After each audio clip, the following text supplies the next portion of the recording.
a stranger stopped me on the street. "Excuse me, ma'am, you dropped something." He handed me a sealed envelope. I could have sworn I had never seen it before in my life, but when I got home and opened it, inside was a cashier's check for $8 million and a note. Hello everyone, and welcome back to the channel. I'm Diana, and it's so wonderful to have you here with me today. Before we dive into the story, please take a second to subscribe, hit that like button, and let me know in the comments which city in the US you're listening from. I always love seeing just how far these stories travel. I used to think that grief was the heaviest thing a person could carry. But I was wrong. What truly suffocates you is grief laced with betrayal. It's that slow, sickening realization that the very people standing beside you at the cemetery, mourning your loss, were already counting your money before the flowers on the grave had even begun to wither. My name is Claire Donovan. I'm 43 years old, and until everything changed, I lived in a beige, 2-story house on Alderton Lane in Naperville, Illinois. It's a typical Midwestern suburb, about 28 miles outside of downtown Chicago. I worked as a senior accountant for a mid-sized logistics firm called Hartwell Kren. I drove a practical Toyota and spent my evenings tending to a backyard vegetable garden. A plot my husband Thomas had cleared the summer before he got sick. After he passed, I kept watering those plants. Giving up on them felt like a loss I just couldn't bear. Thomas passed away 18 months before all of this started. Pancreatic cancer. It took just 11 short weeks from diagnosis to the funeral. It was a blur that went by far too fast, yet it was agonizingly slow enough to show just how cruel that illness can be. We were married for 16 years and never had children. That was a quiet heartbreak of its own, but we had each other. For a long time, I thought that was enough. Thomas was a civil engineer. He was methodical, private, and held a deeply traditional view of financial matters. He wasn't suspicious. He was just an old-school Midwestern man who believed financial security was a strictly personal affair. He handled the accounts, the investments, and the tax paperwork. I trusted him completely, so I never asked questions. But the moment the funeral ended, his family descended like vultures. Margaret Donovan Pierce was Thomas's older sister, 11 years his senior. At 71, she was sharp-tongued and carried herself with the absolute certainty that the world owed her something. She was the type of woman you'd see, spending decades climbing the social ranks at high-end country clubs. She never approved of me. She always said I was too independent, which was just her polite way of saying I refused to bow to her expectations. Her son, Derek Pierce, was 45. He was a broad-shouldered man who ran a construction contracting company that had been quietly sliding into bankruptcy for years. He had a fake smile that never quite reached his eyes. In the first few weeks after the funeral, they were incredibly attentive. Looking back, that should have been my first red flag. They were simply too helpful. Margaret insisted on helping me organize Thomas's estate paperwork, while Derek offered to sit down with the family attorney to review everything. That attorney was a man named Ronald Hess. I had never met him before, but I later learned he had been handling a portion of Thomas's finances behind my back for years. As far as I knew, the estate wrap-up went smoothly. I received a modest life insurance payout of $240,000, and the house was transferred entirely into my name, completely paid off. Based on what Thomas had shared about our finances over the years, it all seemed perfectly reasonable. We lived comfortably, but we weren't wealthy. At least, that's what I believed. I spent the next year quietly navigating my grief. I went to work, came home, and watered the tomatoes. Sometimes, if a country song Thomas liked came on the radio, I'd cry alone in the car. Life felt flat and gray, but it was manageable. Then, the first sign appeared. In April, I found a piece of forwarded mail. It was addressed to Thomas, sent to a P.O. box in Evanston that I didn't recognize. It was a statement for an investment account I had never heard of. The account number meant nothing to me, but the balance on the page was nearly $400,000. When I called the financial institution to follow up, they told me the account had already been closed. I called the attorney, Ronald Hess. In a calm, perfectly professional tone, he assured me that the account had been liquidated as part of the standard estate settlement to cover outstanding medical bills and estate taxes. His explanation sounded flawless and completely logical. I let it go at the time, but the memory stayed with me. Fast forward to September, 14 months after Thomas passed away. I had just picked up some clothes from the dry cleaners on Jefferson Avenue, just 2 blocks from my office, and was walking back. I had a suit jacket draped over my arm in a plastic bag, my mind completely blank, surrounded by Chicago professionals out on their lunch breaks. That's when a man stepped out from the crowd and blocked my path. He looked to be in his early 50s, incredibly ordinary, the kind of face that immediately blends into a crowd. He wore a gray trench coat, wire-rimmed glasses, and had thinning hair. With a stiff, almost formal gesture, he held out a sealed envelope using both hands. "Ma'am," he said quietly, "you dropped this." I looked down at the envelope. Printed clearly on the front was my name, Claire Donovan. No return address, no stamp. "I didn't drop anything. I think you have the wrong person," I replied. He gave a slight shake of his head. "No, I don't." Before I could say another word, he stepped past me and vanished into the crowded sidewalk. I stood there for a full minute, the suit jacket still over my arm, clutching the envelope, as the city noise swirled around me. I came so close to tossing it into the nearest trash can and walking away. Experience had taught me that unexpected surprises rarely brought good news. But I didn't throw it away. I took it home. I set it on the kitchen table, brewed a cup of tea, and let it sit. I sat there staring at my printed name for 20 minutes before I finally tore it open. Inside was a cashier's check made out to Claire M. Donovan for exactly $8 million. Beneath the check was a folded note. Written in neat, steady handwriting were 4 sentences. "Your husband intended for this money to go to you. His family made sure you would never know it existed. The man who gave you this envelope can be reached at the number below. His name is Walters Gibbs. He is Thomas's real attorney." I read the note 3 times. Sitting in the utter silence of my kitchen on Alderton Lane, I felt the floor drop out from beneath me. The check sat on my kitchen table for 2 days. I didn't deposit it. I didn't call the number on the card, and I didn't tell a soul. I just went to work, came home, made dinner, and walked around that envelope as if it were a dangerous snake. In a way, I already knew it had venom. $8 million. The number felt completely fabricated. Thomas and I had lived a very modest, middle-class life. We took 1 vacation a year, usually a road trip. He drove a Ford pickup, and he bought his dress shirts on sale at Macy's.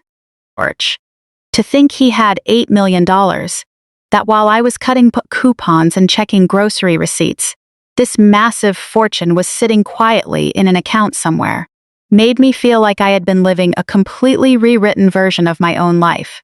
But worse than the money were the questions trailing behind it. Did Thomas know about this? That question haunted me.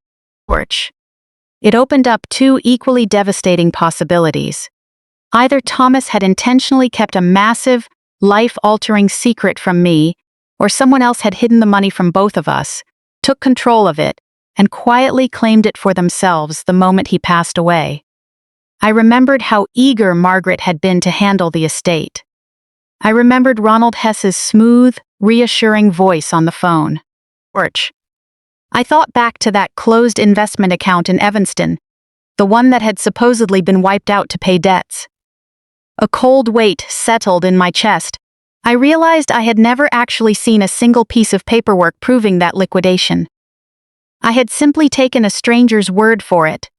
I had been grieving, exhausted, and completely defenseless against a sophisticated financial trap.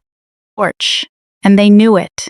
They had counted on it. I was terrified. I won't pretend otherwise. It wasn't a dramatic cinematic fear, but a deep, quiet dread that roots itself in your chest. It whispers, "You don't know how deep this goes. You don't know who else is involved. You don't know what they are capable of. I knew Derek Pierce had a volatile streak. George. Thomas had alluded to it once or twice with the quiet discomfort of a man avoiding family drama. And Margaret had a lifetime of resources and connections, having spent decades befriending people in power. I was just a 43-year-old accountant whose biggest hobby was growing vegetables, living on a single income.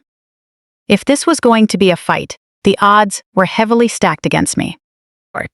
But the next evening, something shifted. I sat at the kitchen table again, looking at the check. I forced myself to do what I was trained to do. Look at the numbers. Not with emotion, but with the cold, analytical eye of a forensic auditor. I grabbed a yellow legal pad and wrote down every single detail I could remember about the estate settlement. Every name, every document, every conversation, every figure. I wrote down the Evanston account. I wrote down Ronald Hess. I noted every time Margaret or Derek had intervened before I signed a document. By the time I finished, I had filled 4 pages, and a remarkably clear picture emerged. This wasn't a misunderstanding or a paperwork glitch. This was a calculated, coordinated effort to siphon away an inheritance that Thomas ultimately wanted me to have. The check proved it, the note stated it, and this man, Walter Gibbs, clearly held the missing pieces. As a senior accountant, my instinct for a paper trail is hardwired into me. Sitting there at 11 o'clock on a Tuesday night, I knew I wasn't dealing with a petty family squabble or a simple misunderstanding. This was a severe, multi-layered financial crime, and because it was a crime, I had to handle it like one. That night, I put together a straightforward, logical plan. First, call Walter Gibbs and find out exactly what he knew and what evidence he held.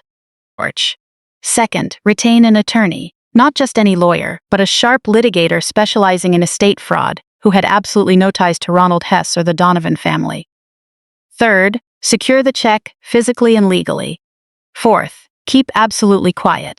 Not a word to Margaret or Derek until I had built a wall they couldn't breach. 4 steps. Quiet, cautious, and orderly. It was exactly how Thomas would have handled a problem. Except Thomas had made one critical error. He trusted his family. I wasn't going to make that mistake. I put the check in a Ziploc bag, locked it inside the fireproof safe where I keep my passport and tax returns, and went to bed. I didn't sleep well, but I slept. The next morning, I called Walter Gibbs. The phone barely rang twice before he picked up, as if he had been waiting by the line. His voice was guarded and measured, the tone of a man who had been carrying a heavy secret for far too long and was finally ready to set it down. He revealed that he had been Thomas's private estate attorney for 9 years, operating entirely separate from Ronald Hess, who only handled Thomas's business affairs. He explained that Thomas had established a revocable living trust containing a private investment portfolio he had quietly built over 2 decades. At the time of his passing, the trust was worth roughly $8.3 million. The trust documents explicitly named me as the sole beneficiary. Then came the turning point. Gibbs told me that within 72 hours of Thomas's death, Margaret Donovan Pierce had contacted him directly. Claiming to speak for the entire family, she presented a document purposed to be an amendment to the trust signed by Thomas. This amendment redirected the entire portfolio into a family account managed by Derek Pierce. Gibbs knew instantly that the document was a fabrication. He refused to execute it. For the next 18 months, he quietly withstood intense legal and personal pressure to stay silent. He explained that the $8 million check he sent me was a duplicate of the financial instrument Thomas had prepared.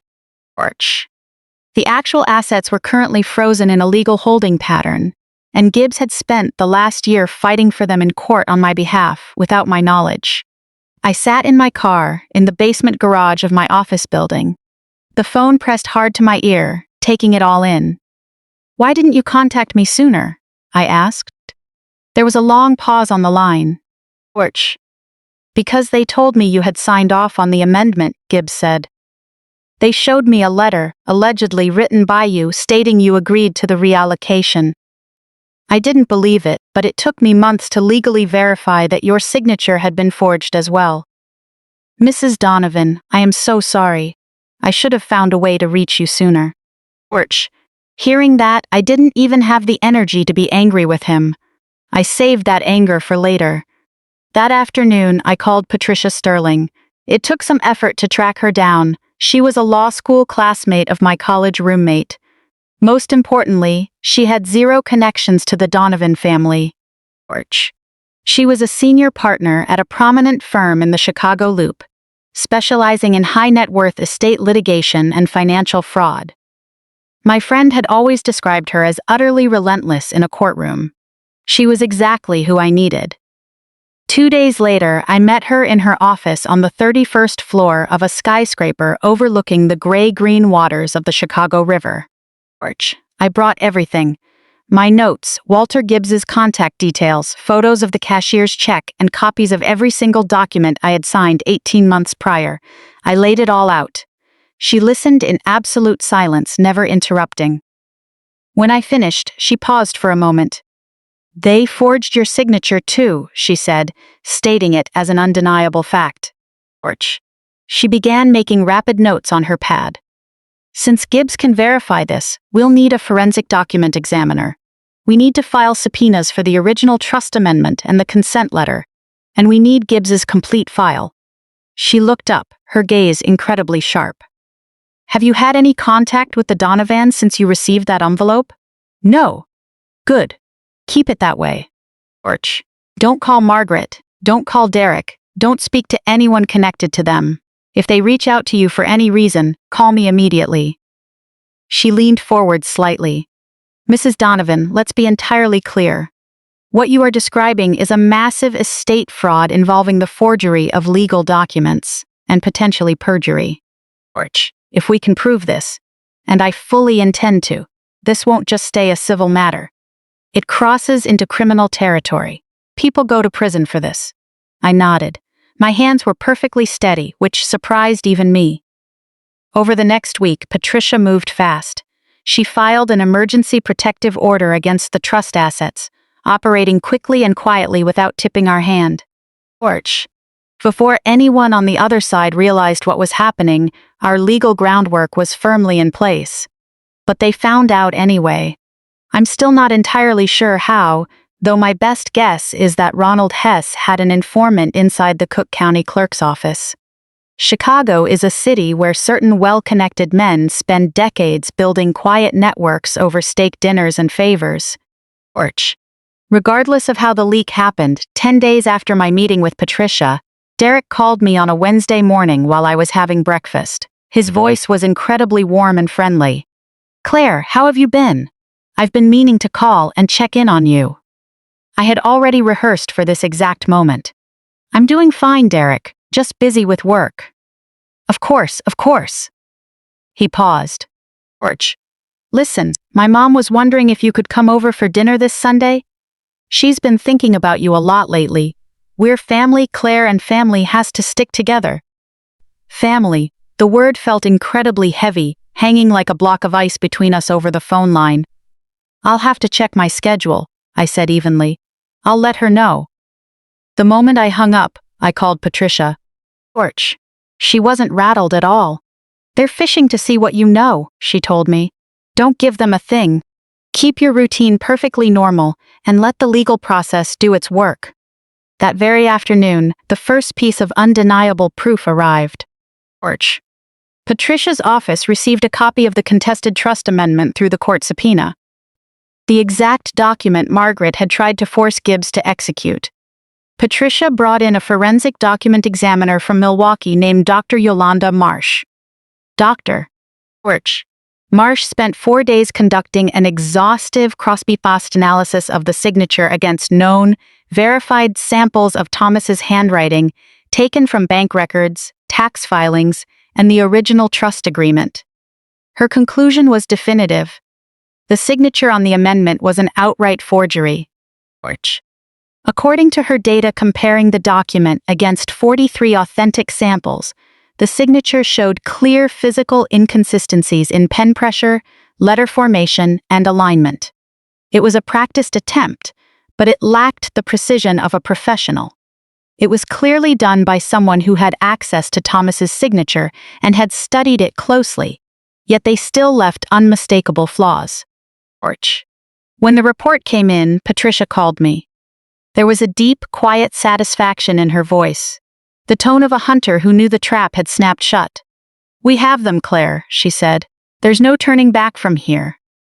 On a Thursday morning in early November, Patricia formally filed our civil lawsuit. The 37-page complaint was devastating. It included Walter Gibbs's sworn affidavit, Dr. Marsh's forensic report, and a highly detailed financial audit reconstructing the timeline of the assets and the alleged fraud.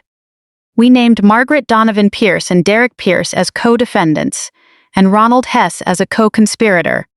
We demanded the full restoration of the trust assets along with substantial punitive damages. By that afternoon, I learned that Margaret's phone was ringing off the hook. At the same time, Patricia quietly forwarded the evidence of forgery to the Cook County State's Attorney's Office. This criminal referral wasn't mentioned in the civil suit. It ran on a completely separate, parallel track. Once a criminal investigation opens, it carries massive authority. Patricia had the right connections to ensure the key documents landed in front of the right eyes. That Thursday, I went to work just like any other day. I replied to emails, reviewed the quarterly financial reports for Hartwell Kren, and ate a sandwich at my desk. No one in the office had any idea what was happening. I didn't tell a soul, not even my closest friend Renata, someone I trusted implicitly, who had brought me soup when I was sick. In a situation like this, even the smallest slip could ruin everything. Derek's call came at 6:47 that evening, just as I was driving out of the parking garage. This time, the friendly facade was completely gone. "What the hell do you think you're doing?" His voice was low and intense, tight with controlled anger. "You actually filed those papers, Claire. Do you have any idea what you've just started? Do you realize what you've unleashed? I had practiced for this too." Patricia and I had literally role-played this exact scenario. She taught me precisely what to say, what to avoid, and how to maintain a completely neutral tone to ensure I gave him zero leverage. "Derek, I am not going to discuss this with you. You need to speak with my attorney." "Your attorney?" He let out a harsh laugh.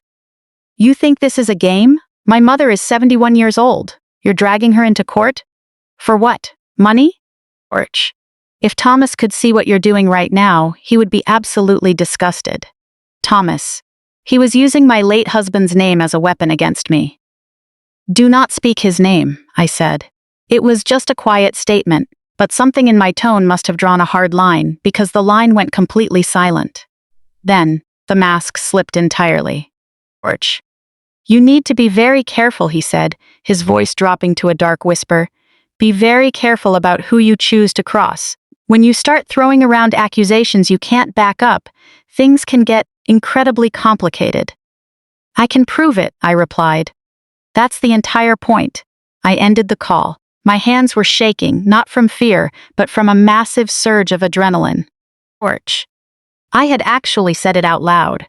I had drawn the line in the real world. Patricia had warned me that they would try to push back. But the retaliation arrived even faster than we anticipated. Over the next week, 3 things happened. First, for 2 consecutive nights, an unfamiliar man sat in a dark blue Chevy Tahoe, parked directly across the street from my house. I noticed him when I got home from work, and when I looked out my bedroom window at 10 o'clock, the SUV was still there. The second night, it was the exact same vehicle, in the exact same spot. Both times, I took clear photos of the license plate and sent them to Patricia. Second, Ronald Hess sent a formal response through his own legal counsel. Technically, it was a legal answer to our complaint, but it was filled with language that Patricia described as calculated intimidation. The letter implied that ever since Thomas passed away, I had been emotionally unstable, suggesting the lawsuit was merely the result of a lapse in judgment caused by severe grief. It even hinted at an unprofessional relationship between myself and Walter Gibbs. The words were wrapped in polite legal jargon, but the intent was clear. They wanted me to feel like my personal reputation was on the line. Finally, a woman I had never met left a voicemail on my home landline, a number I barely use. Identifying herself as a friend of Margaret's, she said in an incredibly casual tone, "Family matters are always best handled privately. When you take these things public, the person who ends up getting hurt is usually the one who started it. They were trying to break my resolve, and frankly, it was working a little. If you looked at any of these incidents on their own, they might not seem like a major issue. But happening all in 1 week, the message was unmistakable. We are watching you. We have a long reach, and we aren't backing down." On Friday afternoon, I met with Patricia in her conference room. I laid out everything: the photos of the SUV, the recording of the voicemail and Hess's letter. She documented every single piece. The surveillance and the voicemail could easily cross the line into witness intimidation. She added them to our file without hesitation. "Are you holding up okay?" she asked, marking the first time she had asked about my personal well-being. "I'm terrified," I admitted honestly, "but I am absolutely not backing down." She nodded, accepting that as the only correct response. And it was. After the meeting, I drove straight to the home of my older sister, Carol, in Downers Grove. Carol is 3 years older than me, divorced, and has a large golden retriever named Harold. Her guest room always smells faintly of lavender. I hadn't shared all the dark details with her, but I had told her enough. I explained I was dealing with a difficult legal matter and needed to stay away from my house on Alderton Lane for a few days. She didn't press for details. She simply put the kettle on and made up the bed. I stayed there for 4 days. I caught up on sleep, let Harold rest his head on my feet in the evenings, watched old movies, and ate the meals Carol prepared. I consciously forced myself not to think about Margaret, the blue Tahoe, or Derek's parting words. By the time I headed back, I felt entirely grounded again. The Monday I returned home, Margaret called me herself. My first instinct was to let it go to voicemail. But then I remembered Patricia's advice: document everything. Let them talk, and let them create their own liabilities. I answered the phone. Margaret's voice sounded incredibly warm, a polished warmth she had spent half a century perfecting as a social asset. "Claire, dear. It's been far too long. I've been so worried about you." "I'm doing fine, Margaret. I heard about this legal misunderstanding." She paused with absolute precision, projecting a textbook image of Grace. "I want you to know that whatever differences we may have, I don't hold this against you. You've been through so much, and losing Thomas was a terrible blow to all of us." She let that statement settle in the air for a moment, waiting for my reaction. "I was thinking maybe we could talk, just the two of us, come over for afternoon tea.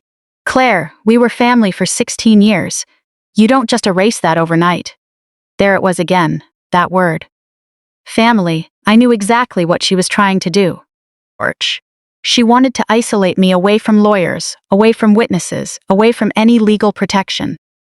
She wanted me in her living room, facing her perfect posture, her calculated tone, and 40 years of social authority. She wanted to make me feel small, confused, and overly emotional. She wanted me to doubt my own memory and judgment. "I don't think that's a good idea right now, Margaret," I said. "My attorney advised me not to discuss the case with you directly." "Oh, Claire!"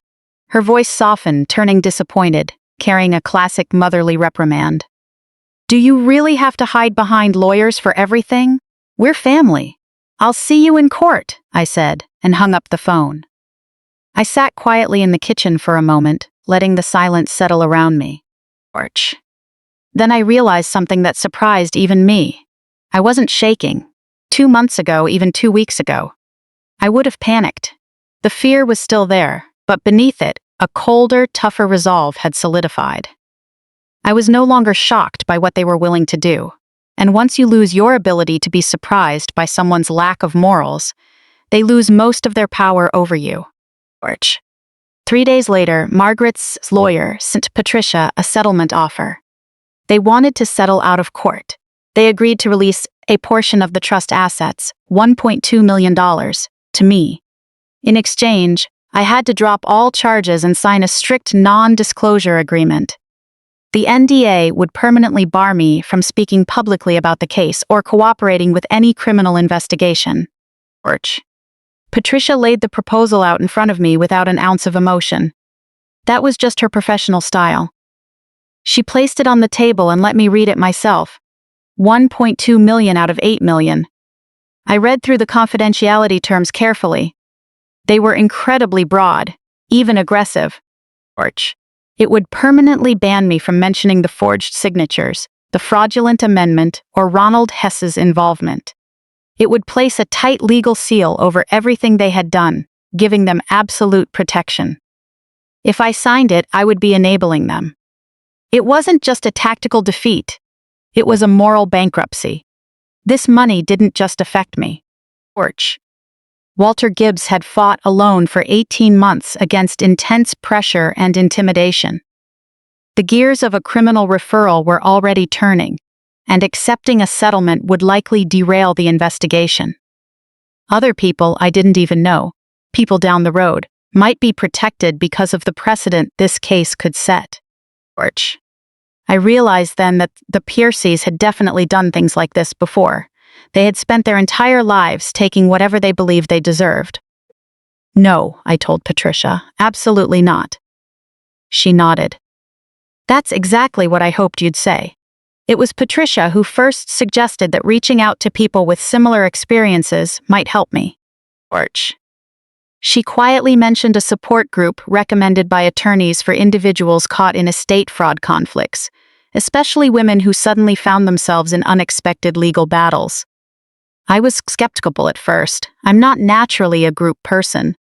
But I had to admit, I was living in a very specific kind of isolation. George. When you carry a secret that feels too heavy and bizarre to share with regular friends in your everyday life, that loneliness can consume you. On a Tuesday evening, I drove to a church meeting room in Oak Park. There were 7 people there. Mostly women, mostly older than me. Their eyes all held the same quality. It wasn't the look of defeat, but a pure, unvarnished clarity. George. It was the look of people who had been through the fire and knew exactly what kind of metal they were made of. I met Sylvia, who was 68. She had spent 4 years fighting her late husband's business partners over diverted assets. I met Brenda, who was 51. What her brothers-in-law had done to her was so similar to the Pierce's actions that I had to fight the urge to reach out and grab her arm. George. I also met James Calloway. James wasn't a victim. He was the attorney who founded the group. He was a 60-year-old gentleman with reading glasses resting on a chain around his neck. He volunteered his Tuesday nights just to make sure people like us understood we weren't alone, and we weren't losing our minds. George. That night, he said something that I wrote down in the little notebook I carried everywhere. The people who do this count on your isolation. They bet on you not knowing how common this crime is, or how detailed the records in the legal system are. George. Most of all, they bet on you not knowing how powerful the legal machine is to correct these wrongs once someone finally stands up and says, I know what you did, and I have the paperwork to prove it. Driving home that night, for the first time in months, I felt less isolated. I wasn't out of the woods yet, but I wasn't fighting alone. That was enough. George. They showed up on a Saturday afternoon in December. I had no idea they were coming. No phone call, no warning. I later understood that the surprise visit itself was a psychological tactic. At 2 o'clock, the doorbell rang. I looked through the peephole and saw Margaret. She was wearing an elegant winter cashmere coat, standing on my front steps, holding a foil-covered baking dish. George. Derek stood behind her in a dark jacket, his face holding a completely neutral expression that looked strained. I seriously considered not opening the door. Very seriously, but something made me change my mind. I thought, let them reveal exactly who they are. Let them lay their cards out in plain sight, on my territory, in my house. I would remember every single word. I opened the door. Porch. I didn't smile. Claire. Margaret lifted the dish slightly. I made a brisket.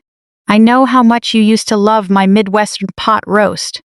She said it as if we were two family members sharing warm memories, as if the bitter legal battles of the past 2 months didn't exist. Yet her eyes were doing something completely different from her voice. Porch. They were quickly scanning, evaluating, moving from my face over my shoulder into the hallway behind me. She was examining my house, looking for a weakness. This isn't a good time, I said. We won't stay long, Derek interrupted. His tone wasn't rude, but it carried a firm authority. The classic way a man decides to force his way into a conversation.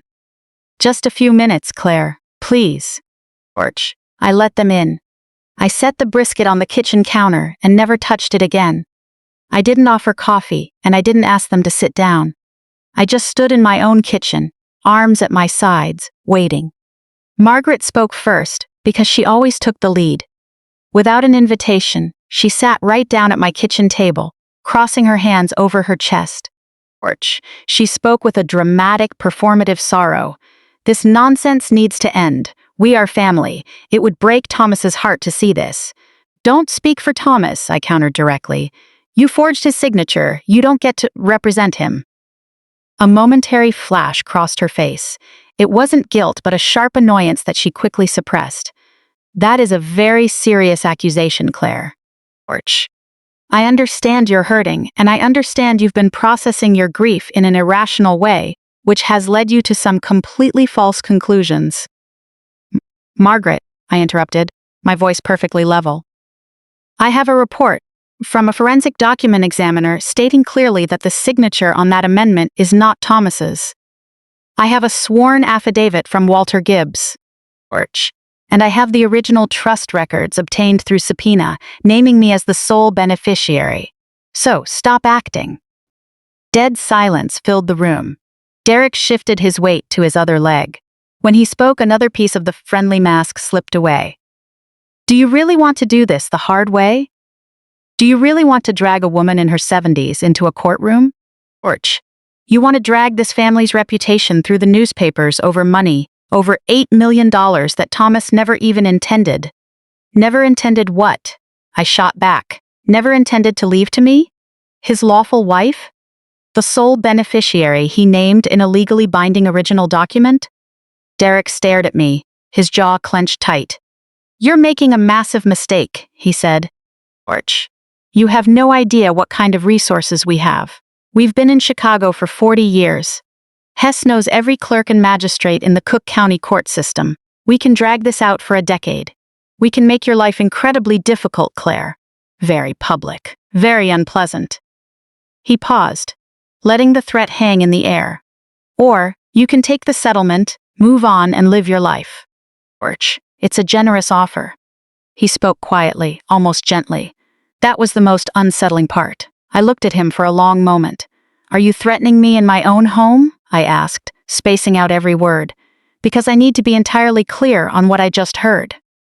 I'm just stating reality, he said. There's a difference. No, I replied, there isn't. Now get out of my house. Porch. Neither of them moved immediately. For about 10 seconds, the room held that heavy, stifling tension that comes right before things escalate or someone yields. I stood my ground like an iron nail, keeping my eyes locked on Derek's face, refusing to back down an inch. Then, Margaret stood up, smoothing the wrinkles in her coat. She walked over to the counter and picked up her brisket. Porch. The warmth was completely gone now. The face she showed me was something much older and colder, the look of a woman who had spent a lifetime getting whatever she decided she deserved. And now, perhaps for the first time in decades, someone was telling her no. You're going to regret this, she said. It wasn't a warning, it was a sentence. They left, and I locked the door behind them. Porch. Then I slid down against the kitchen cabinets, sitting on the floor with my back to the wood, breathing heavily. My heart was pounding like a hammer. When I held up my hands, they were shaking violently. But sitting there on the floor, I noticed something else. The fear didn't make me want to give up. Instead, it lit a sharp desire inside me. I wanted to win. I wanted to see them fully held accountable. There was a massive difference between the two, and that difference mattered. The fear washed away the last remnants of doubt and any lingering sentimentality about family or Thomas's memory. They had walked right into my kitchen to intimidate me, all to cover up $8 million they stole by forging a dead man's name. I called Patricia and repeated the entire conversation as accurately as I could. She listened intently. "Did Derek use the words, 'make your life incredibly difficult'?" She verified. He said, "Incredibly difficult, very public, very unpleasant." "Good," she said calmly. "Write those exact words into your written statement. Get it to me tonight." That night, I wrote down every single word. When I finished, I felt a wave of an emotion I hadn't expected. Calm. Absolute, thorough, unshakable calm. The civil trial was originally set for the second week of February, but the case never made it that far. Before it could, a massive shift occurred. On a Tuesday morning in late January, the Cook County State's Attorney's Office executed a search warrant at the office of Attorney Ronald Hess. The warrant covered all financial records, communications, and digital files related to the Donovan estate. At the same time, investigators with federal backgrounds knocked on Margaret Donovan Pierce's door with another warrant. I only found out when Patricia called me at 7 a.m. "The criminal side is moving," she said. "Stay home. Keep quiet. Don't post anything on social media." I stayed home. I sat at the kitchen table, the exact spot where I had opened that envelope 4 months ago.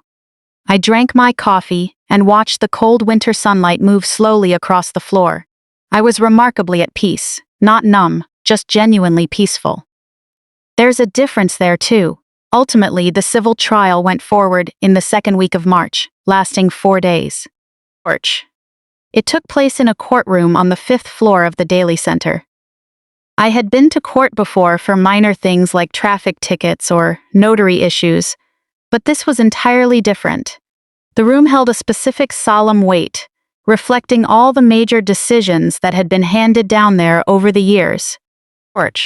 On the first morning, I walked in wearing a dark gray professional suit, carrying the quiet composure I had worked hard to find.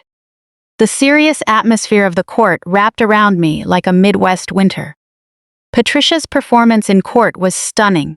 She was precise, logical, and completely avoided flashy dramatics, which allowed the weight of the evidence to hit the room directly. She didn't use theatrical tricks. She just laid out the facts chronologically, building the case piece by piece, like brickwork. She called Walter Gibbs first. He testified for a full day, explaining the details of the original trust, Thomas's instructions, and the timeline of its creation. He carefully described the moment Margaret Donovan Pierce brought him the amendment, her absolute confidence and her urgency to push it through. He detailed how he immediately recognized the forgery and described the pressure he faced in the months that followed. The defense attorney, Callum Reed, was a highly paid, sharp-dressed man who favored showy tactics. He tried to suggest Gibbs held a personal grudge against the Donovan family. Gibbs answered every question with a completely transparent, straightforward accuracy. The tone of a man with nothing to hide, who knew he stood on the side of facts. On the second day, Dr. Yolanda Marsh took the stand. She brought detailed charts, projecting the signature comparisons onto a screen. Thomas's authentic signature and the forged one were overlaid on transparent sheets, allowing the jury to see exactly where the lines veered off. That kind of evidence required no explanation. The facts spoke for themselves. Margaret took the stand on the third day. It was the moment I had both dreaded and anticipated. She walked slowly and smoothly to the witness stand, wearing a navy suit that undoubtedly cost more than several months of my grocery budget. She sat down with the poise of a wealthy woman accustomed to being trusted. She remained remarkably calm, maintaining steady eye contact with the jury. When she spoke of Thomas, Her tone carried a seemingly genuine sorrow as she spoke at length about family bonds, insisting the amendment was Thomas's true final wish and suggesting Gibbs was either mistaken or misled. Patricia let her perform. She had told me her strategy beforehand. Give her enough rope to build her own framework, and once it's up, we'll pull the support away. When the cross-examination began, Patricia spent the first 20 minutes establishing the timeline. Dates, locations, specific details. Margaret answered fluidly and confidently, clearly well coached by her counsel. Her performance seemed flawless. Then, Patricia abruptly shifted direction. She asked Margaret to describe the pen Thomas had used to sign that amendment. Margaret paused. It was just a brief hesitation, perhaps only 2 seconds, but in that silent courtroom, 2 seconds felt deafening. I don't recall the specific pen, she said. Were you present when he signed it? Yes, of course I was. Where did he sign it? Which room? Another pause. His study. In his own home on Alderton Lane. I see. Patricia walked over to the plaintiff's table and picked up a document. Mrs. Pierce, I want to show you a medical record. She handed the document to the court clerk for distribution. These are the admission logs for Thomas Donovan at Northwestern Memorial Hospital. He was admitted on September 14th and remained there until he passed away on October 2nd, never returning home during that window. The date on that trust amendment is September 22nd. She looked Margaret dead in the eye. Can you explain to the jury how your brother signed a legal document in his home study, 40 miles away from the hospital bed he was confined to? A heavy silence fell over the entire courtroom. Margaret Donovan Pierce opened her mouth, then closed it. Her attorney, Callum Reed, instinctively stood up to object, but even as he rose, he realized it was completely useless. The judge didn't even look at him, letting the weak protest fade away. Mrs. Pierce? Patricia asked in the quiet, steady tone she used throughout the trial. Would you like to answer the question? For the first time in her life, Margaret looked genuinely lost. The facade crumbled instantly. The composure, the dignity, the practiced warmth, all gone. All that remained was a terrified older woman who had been absolutely certain she would never find herself in this position, yet was now completely trapped. I might have mistaken the exact date, she whispered, barely audible. Sitting in the row behind the plaintiff's table, I folded my hands in my lap and let out a long breath through my nose. I didn't show a hint of triumph. I had promised myself I wouldn't. I just watched calmly. In the row in front of me, Derek sat as rigid as a stone. The jury deliberated for 2 days, taking 11 hours in total. Those 2 nights, I went home and fell asleep instantly. It surprised me. I had expected sleepless, anxious nights, but I slept deeply, without dreams. The kind of sleep you get when you've given everything you have and the outcome is no longer in your hands. Carol called every night. Patricia texted the moment there was an update, and Walter Gibbs sent a short email that read, "Thinking of you. No matter the outcome, we did the right thing." I saved that email. The verdict came down on Friday at 3:17 p.m. Guilty of fraud. Guilty of breach of fiduciary duty. Guilty of civil conspiracy. The ruling was entirely in my favor. The jury awarded me the full value of the trust, $8.3 million, plus $2.1 million in punitive damages authorized by the judge due to the intentional and ongoing nature of the fraud. Patricia also requested that the defendants cover all legal fees, which the judge approved. The final judgment total, $10.7 million, plus court costs. As the clerk read the verdict, I sat quietly. Patricia pressed her hand briefly against my forearm, the most emotion I had ever seen her display.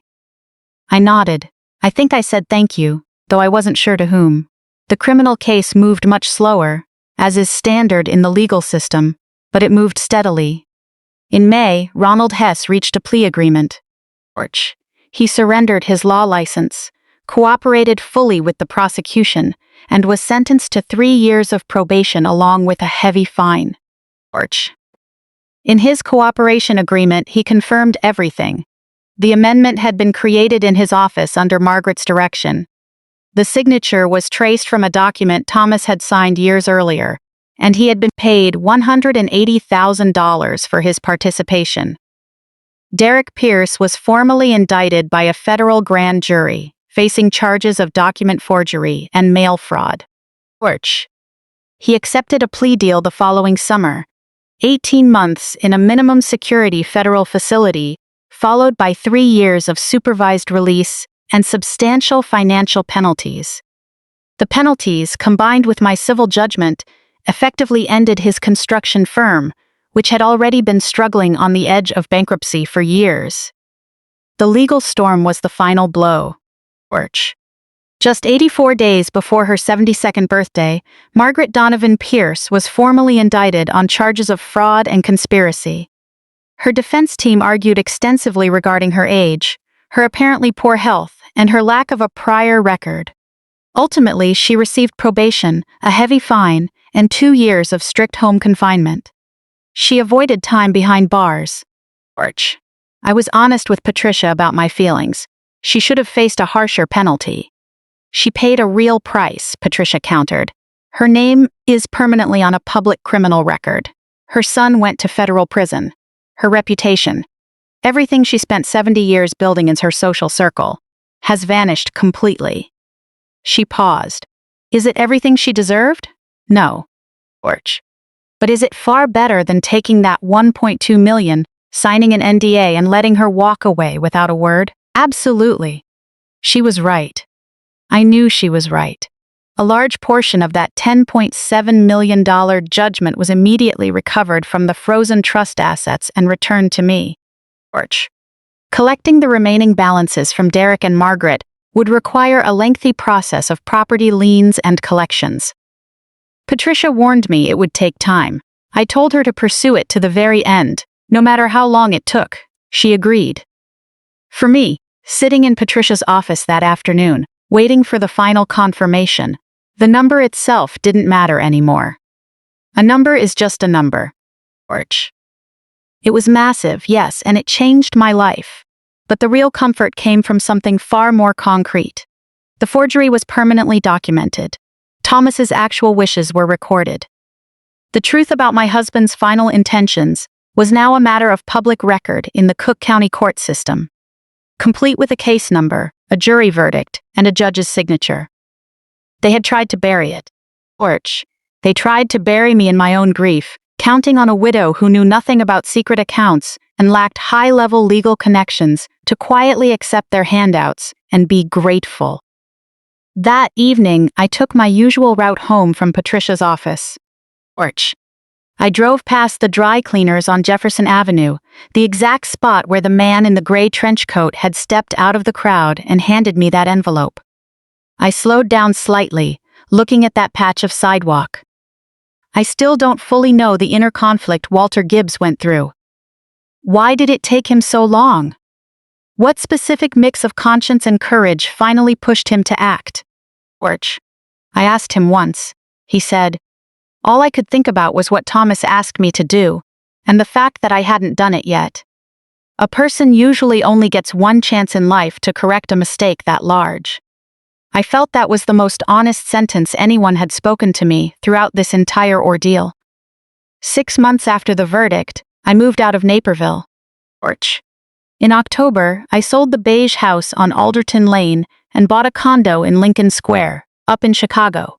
It's a 3rd-floor, south-facing apartment with a small balcony that looks out onto a maple tree that turns brilliant gold in the autumn. I've taken my time slowly filling the bookshelves. I've loved reading my entire life, but during the years of my deepest grief, I had let the hobby go. Now, I've found it again. I also left my job at Hartwell Kren. With the judgment conservatively invested, I no longer need to work for a paycheck. Instead, I choose to volunteer my forensic accounting skills for a nonprofit organization that specializes in combating estate fraud. I use the tools I know best to fight a problem I understand from the inside out. My sister Carol comes over twice a month for Sunday dinner.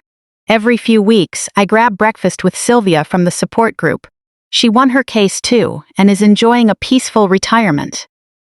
James Calloway invited me to speak at a Tuesday meeting a while back. When it was over, 3 women walked up to me and said, "I thought I was the only one going through this." I handed them Patricia's card. Orch. When Walter Gibbs retired, he wrote me a letter saying that Thomas had once described me to him as the most steady, grounded person he had ever met. Sitting on my balcony reading those words, the tears came. Not just out of sadness, but out of a realization. The steadiness Gibbs described was something I had truly discovered within myself, only during the months after I opened that envelope. As for the Piercys, Derek served 14 months in federal prison and moved to Phoenix, Arizona after his release. He is financially ruined and his reputation is gone. His company is finished, and his marriage didn't survive the strain. Margaret passed away 14 months after the final verdict following a stroke. Her remaining estate was entirely absorbed by the liens from the civil judgment. Reading her obituary, I felt neither triumph nor sadness. I simply felt a sense of inevitable balance. The choices she made throughout her long life had led her precisely to that conclusion. I sit here on a warm spring evening, windows open, letting myself just exist in the present moment. This life isn't what I had originally planned, but it is mine. Completely, thoroughly mine. And as it turns out, that is more than enough. If you had received that envelope, what would you have done? I'd love to read your thoughts in the comments below. If this story resonated with you, or if it reminded you of something in your own life, please share it with someone who might need to hear it. Thank you for being here, and thank you for listening all the way to the end. It means more to me than you know. My ex-husband filed a motion with the court, demanding half of my $14 million inheritance. Out in the courthouse hallway, he looked at me and actually laughed out loud. I just smiled, pulled out my phone, and called my attorney right in front of him. Because I knew that the moment my lawyer presented the key document at the hearing, all the smugness would drain from his face. Good morning, listeners, and welcome back. I'm Ellie, and it's wonderful to have you tuning in again. Please take a moment to subscribe, hit that like button, and drop a comment telling me which city you're listening from today. I love seeing just how far these stories go. People always say you have a sense when a marriage is coming to an end. They talk about a specific moment, a clear, fragile second where everything fractures, where you look across the dinner table and realize the person you've shared your life with has become a complete stranger. I used to think that was just overly poetic nonsense. I thought that with a proper middle-class life and the commitment we had built together, the foundation of a marriage was far more solid than that. But on a lot of things, I was completely wrong. My name is Ellie Vance. Or more accurately, for 11 years, I was Ellie Sterling. Before those 11 years, and now after them, I am simply Ellie Vance. Through a harsh realization I never expected, I finally understood that the name you are born with carries far more weight and reliability than a name you trade for a Cartier wedding band. In the summer of 2009, Julian and I met at a medical architecture design seminar in Chicago. He had that specific charm found in certain successful professionals, effortless, yet carrying a practiced precision. It was as if he had rehearsed his perfect smile in front of a mirror until it felt completely instinctive. I was 32 at the time, working hard to build my career in medical administration at Massachusetts General Hospital in Boston. I have to admit, during those long, cold Boston winters, I was feeling very lonely. I'm just pointing out the realities of how things work in this town, she said, managing to inject a layer of corporate detachment into her tone. There's no need to take it as a threat. Actually, I said, putting my gardening gloves into my pocket, there is no difference, and now you need to leave my property. She didn't move for about 5 long seconds. The air between us felt incredibly heavy, that dense, quiet tension right before a complete breakdown or a retreat. I stood there like an anchor, holding her gaze, refusing to step back even an inch. Then she turned on her heel, her designer heels clicking sharply against the asphalt as she walked back to her Range Rover. She didn't look back as she drove away. Porch. I walked inside and locked the door behind me. I sat right down on the floor of the hallway, leaning my back against the wall, taking deep, steady breaths. My heart was racing. When I held out my hands, I could see them trembling. But sitting there on the floor, I realized something. The fear wasn't paralyzing me. Instead, it was fueling a cold, sharp focus. I wanted to win. Porch. I wanted to completely dismantle their strategy. There was a world of difference between being intimidated and being determined, and that difference was everything. Porch. The adrenaline washed away the last traces of doubt and any lingering sentimentality about 11 years of history or what we used to be. They had actually come to my home to try and pressure me, all to secure a piece of a $14 million inheritance that Julian knew he had absolutely no legal right to touch. I called Meg immediately and repeated every single line of the conversation. Porch. She listened carefully, the sound of her pen scratching against paper over the line. Did she specifically mention the MGH board of directors? Yes. She said it could get very messy for me if I kept pushing. Excellent, Meg said, her voice completely calm. Write down the exact exchange word for word. Put it in an affidavit and sign it tonight. Porch. We are adding it to the file first thing in the morning. That night, I wrote it all down. When I finished, a wave of total, unshakable stability washed over me. The actual hearing was scheduled for the second week of December. Unlike the long, drawn-out timelines of most civil cases, this specific motion was resolved with remarkable speed because of the evidence we had uncovered. Porch. On that Tuesday morning, I walked into the courtroom at the Suffolk County Courthouse. I wore a sharp charcoal suit and carried the quiet confidence I had spent weeks building. The room was formal, paneled in dark wood, holding the quiet gravity of a place where reality is legally decided. Patricia, my lawyer, Meg, was magnificent. Porch. She was incredibly precise, structured, and entirely focused on the facts, which made the evidence feel like a series of heavy, undeniable blows. She didn't use any theatrical gestures, she simply laid out the truth like brickwork. She started by presenting the original 1998 trust document from State Street Bank. Porch. She read the spendthrift provision out loud into the record, her steady Boston accent cutting through the room.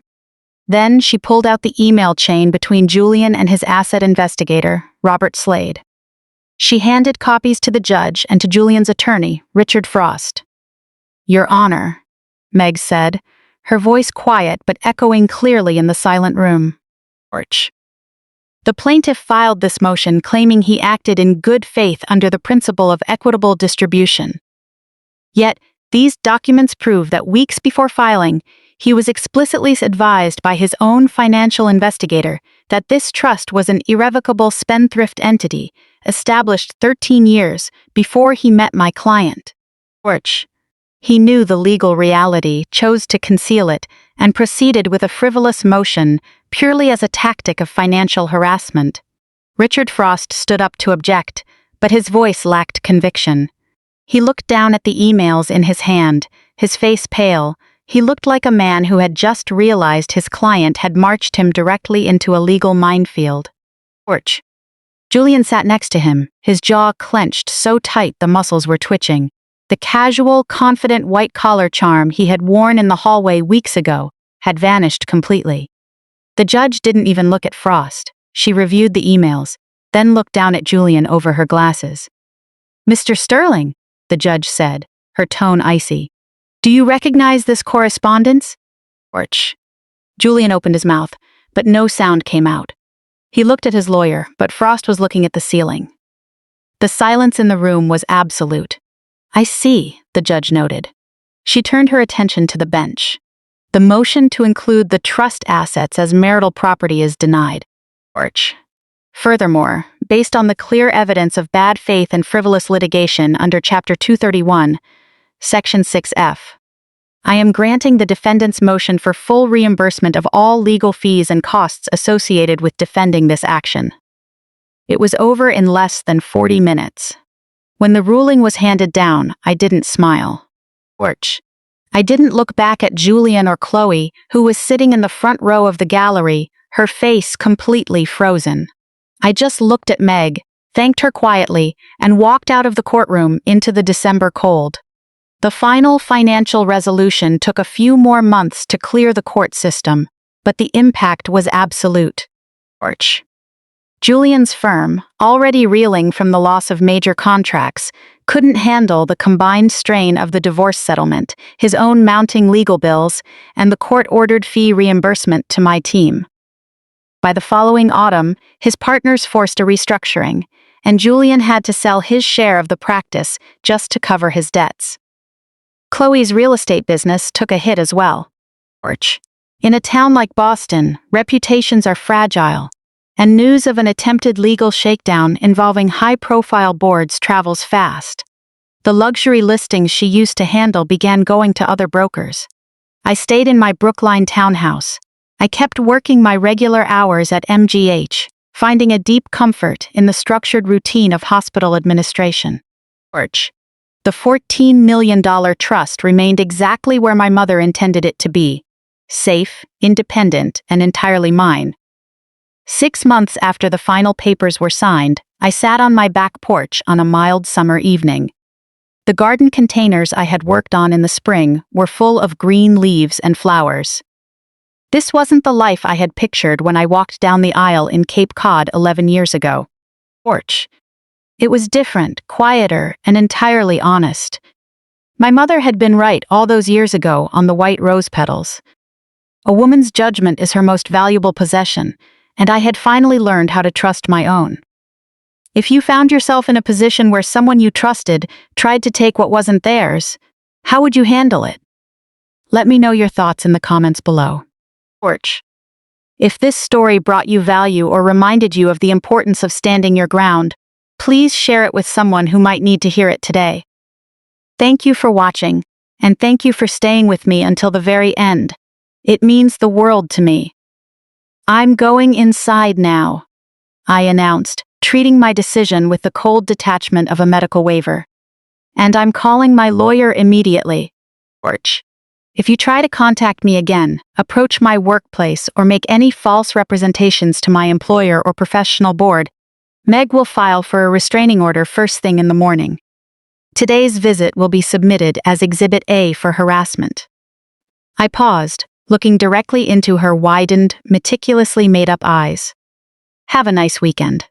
I turned, walked into the house, and locked the heavy oak door behind me. I pressed my back against the entryway wall for a full 30 seconds, forcing myself to take deep breaths until my heart rate stabilized.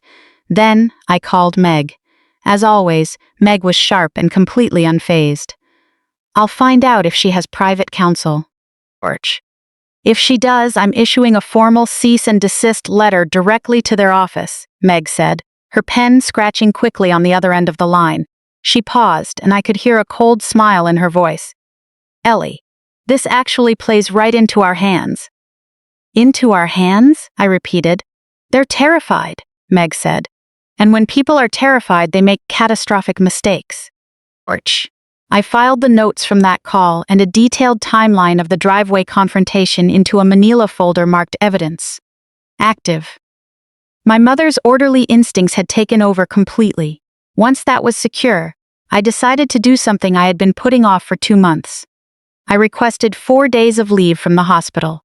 I got into my car, left Boston, and took I-93 south toward Cape Cod. It was my mother's favorite place, the site of my wedding, and the exact spot where she had held my hand before I walked down the aisle, telling me that a woman's judgment was her greatest asset.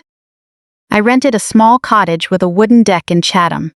For 4 days, I did next to nothing. Every morning, wrapped in a heavy cashmere shawl, I walked along the cold, empty Atlantic coastline. Every evening, I dined alone at local seafood spots where nobody knew my name. I called Carol once, checked in with my therapist once, and otherwise disconnected entirely. On the third evening, sitting on the deck with a cup of cooling Earl Grey, I watched the distant lighthouse blink to life in the twilight. I thought about my mother. Porch. I pictured Beatrice Vance in 1998, dressed in a sharp professional suit, sitting in a boardroom at a top, male-dominated firm in Boston's financial district. I saw her reviewing complex legal clauses with steady, unyielding focus, establishing a trust with absolute precision and foresight. She was building a fortress to protect her daughter from future storms she couldn't name but knew would come. Porch. She had seen it all clearly. She didn't need to predict Julian's specific greed. She simply understood the fundamental rules of the world and knew the absolute power of legally binding paperwork. I slept early and deeply that night.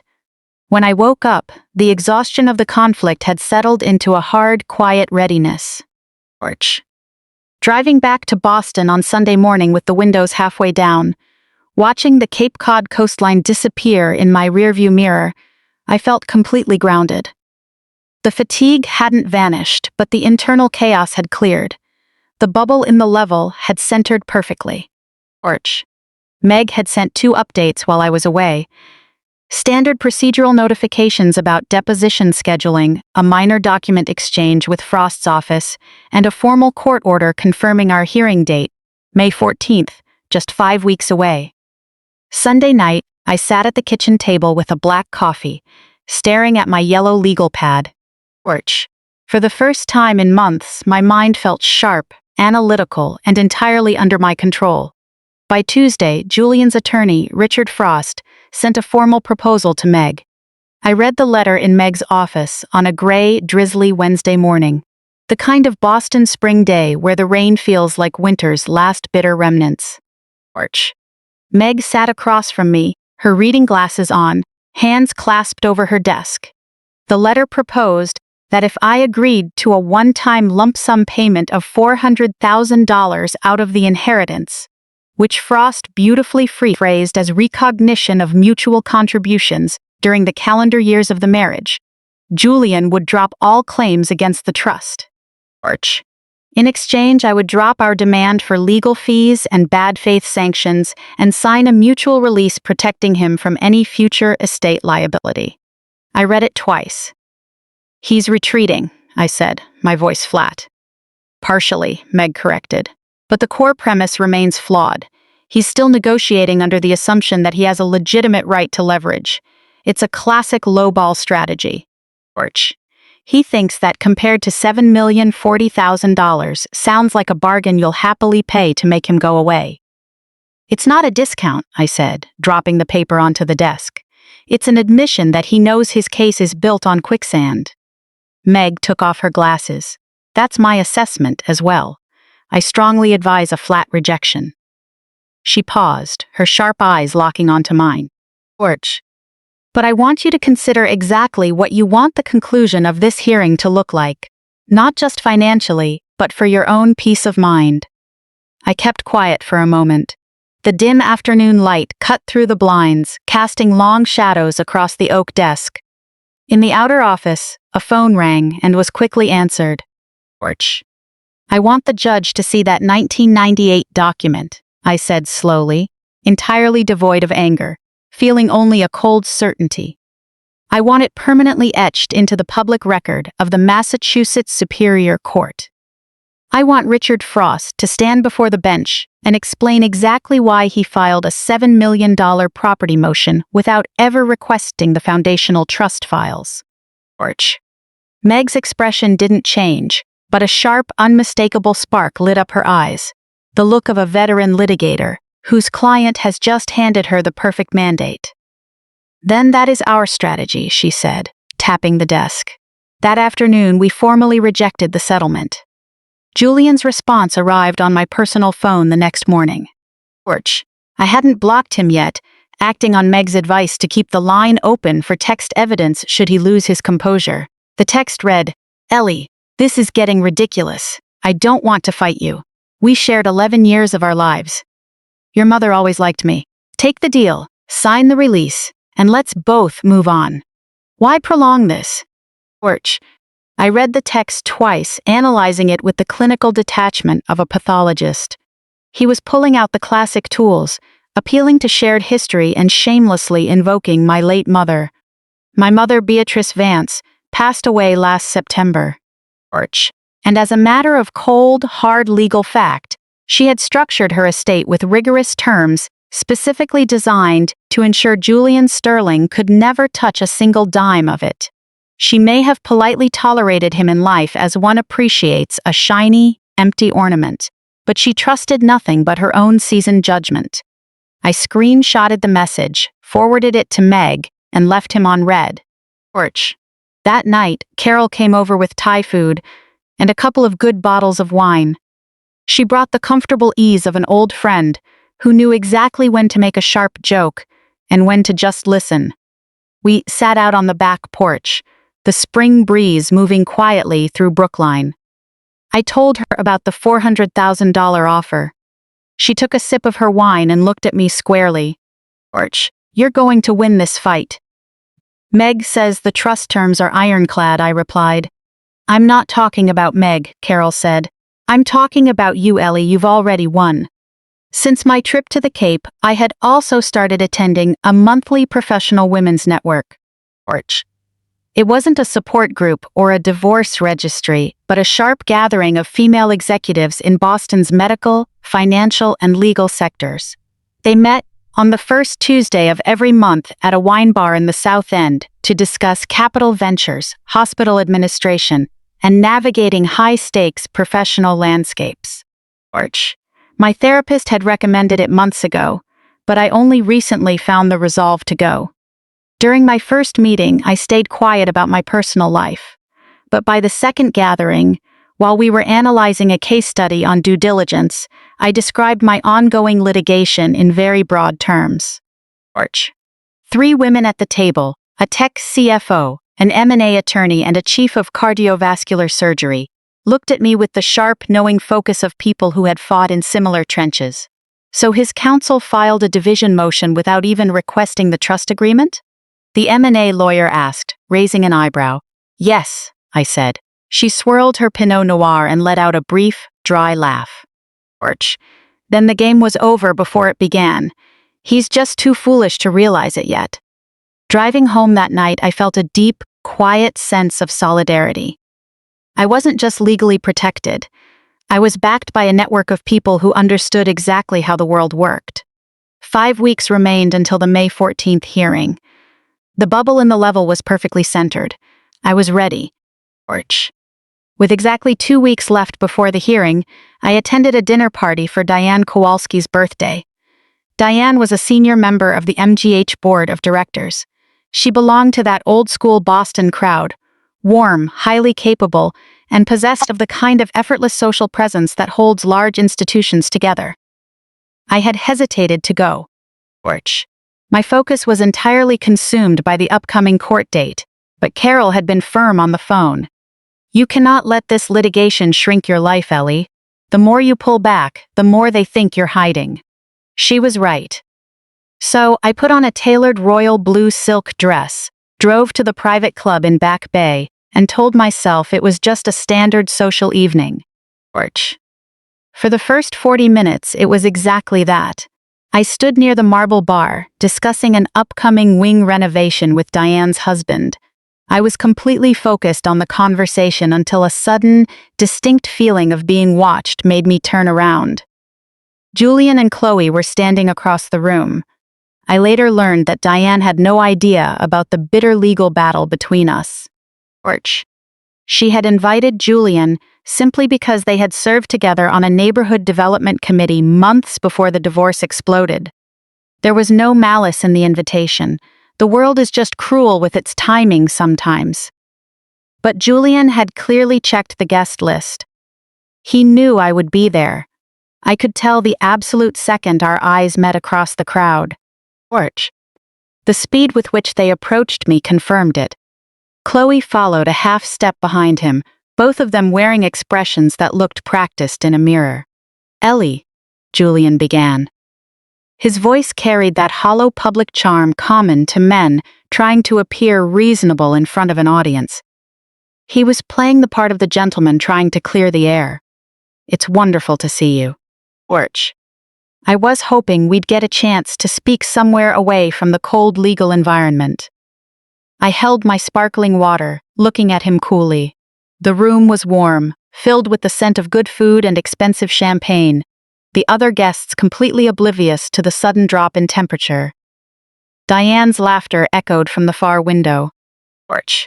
Julian, I said, keeping my posture perfectly formal, my voice cutting like ice. You know I cannot discuss pending litigation with you privately. It doesn't have to be a battle to the bitter end, he said, lowering his voice. It was a classic tactic, using a quiet tone to simulate reasonableness. Ellie, listen to me. This is draining both of us. Orch. I have to look out for Chloe's financial security now, as we start our next chapter. I'm not trying to strip you of everything, but 11 years of marriage should stand for something. A small financial recognition of our history. You filed a motion for $7 million. I interrupted cleanly, hitting the center of the target. That isn't a small recognition. Orch. The smooth facade cracked slightly. It was brief. Julian was a controlled performer, but I saw the confidence behind his eyes shift rapidly. Chloe stepped forward. Ellie, she said. The faux solidarity from my driveway was completely gone, replaced by a sharp, direct hostility. You really need to think about what the next 2 weeks look like for you if this goes to a hearing. Orch. Her red lips twisted into a cold smile. Julian has deep roots in this town. He talks to people. Your professional standing at MGH isn't nearly as bulletproof as you think it is. I looked at her steadily. The ambient noise of the party continued around us, servers moving with silver trays, Diane laughing again by the window. Orch. Are you explicitly telling me he intends to misrepresent facts to damage my professional reputation? I asked. My voice remained quiet, but the pronunciation was entirely distinct, just loud enough for the nearest group of guests to catch the words. Chloe noticed the shift. She glanced quickly at the people nearby and lowered her voice further, her words coming out fast and sharp. Orch. I'm just stating the realities of how reputations work, she said through her teeth. Things can get incredibly messy, and your career can suffer in ways that don't need to happen. Julian is willing to make a major concession. He'll take $300,000 tonight to settle out of court. That's $100,000 less than before. He's being fair. Orch. After May 14th, the offer is gone and you'll be facing a total mess. She let the statement hang between us, staring at me. Think about what you actually want, Ellie. What did I actually want? Standing in that room in my blue silk dress, surrounded by laughter and holding a glass of ice water, I gave the question careful thought. What did I want? I wanted a judge to read a document from 1998. Orch. I wanted Richard Frost to answer for a frivolous filing. I wanted the bad faith motion permanently tied to the public record. And, with a cold clarity that surprised even me, I wanted this conversation to end immediately. I am leaving this corner now, I said, looking from one to the other. My voice was level, completely lacking in drama. Orch.